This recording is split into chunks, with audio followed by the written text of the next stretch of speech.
In this video, Bitcoin has now finally made a bearish cross in the weekly time frame.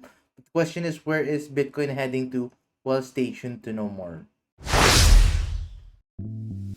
Do you want to learn the strategy that I use for my day-to-day trading? Then make sure to check out our Gaps Crypto 101 playlist. You can start learning how to trade in the cryptocurrency market all for free, and the link is available in the description down below. And if you want to start opening an account with any crypto trading platform, make sure to trade this guys with Femex and Bybit, as they have one of the lowest fees possible in the cryptocurrency market. And if you use our affiliate links, you can get up to 20,000 US dollars of bonuses when you are going to deposit with those trading platforms, and the links are available in the description down below.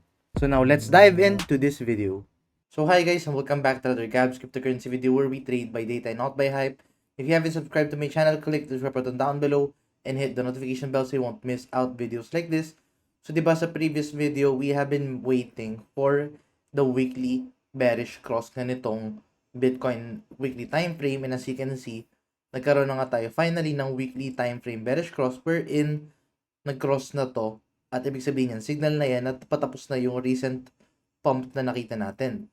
But the question is, how low are we going to see dito kay Bitcoin? So as you can see, nagkaroon na nga tayo ng finally na red week last week. And if you're going to look at this in the daily time frame, makikita mo nga na we are getting a certain support and resistance between the 50 and 200 day moving average. So what I would expect here is this would more likely be playing out muna dito, pump and dump siya muna dito within this 50 and 200 day moving average. Then after that, saka tayo makita ng talagang malaking move.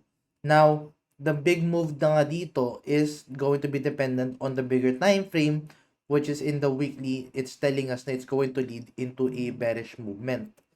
And that's all fine, because if you're going to look back in time, before, during a golden cross, after nga ng golden cross dati kay Bitcoin, nagkaroon tayo ng one last push to the downside.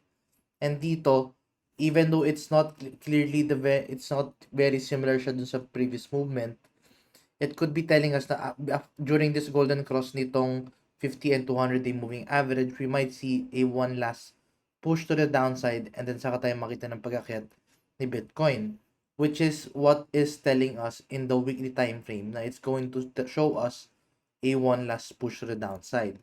And looking at this in the daily time frame, if you're going to look at this here, ito, look natin closely in daily time frame, you will find that may potential tayo na bullish cross dito in the daily.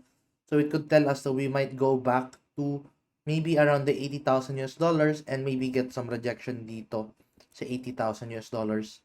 So more likely around that area yung pwede natin tingnan dito with the Bitcoin price action. So with that being said, I don't have any big trades as of the moment, but if I do, I will be telling my trades dun sa Messenger group chat, which is available nga dyan sa description down below. May messenger group chat ako guys na nag-update ako if may mga upcoming trades ako or may live trades ako. Sinasabi ko siya sa messenger group chat. So make sure to check that one out. And also take note, yung Apple Watch SE giveaway natin is going to end tomorrow. So make sure to submit your entry nga dito. 27 na nag-submit na entry, so more chances of winning dito. So yeah, make sure to check this one out guys. You can find that guys in the description down below. But yeah, I guess that's all we can update for the time being dito with the Bitcoin price action. Not much to talk about na nga dito, and other than that, it's the weekly bearish cross na yung monitor natin dito with the Bitcoin price action. But anyway, yun lang muna update natin for the time being. If you find this video useful and informative, please give this video a like, and see you guys in the next video. Bye-bye for now.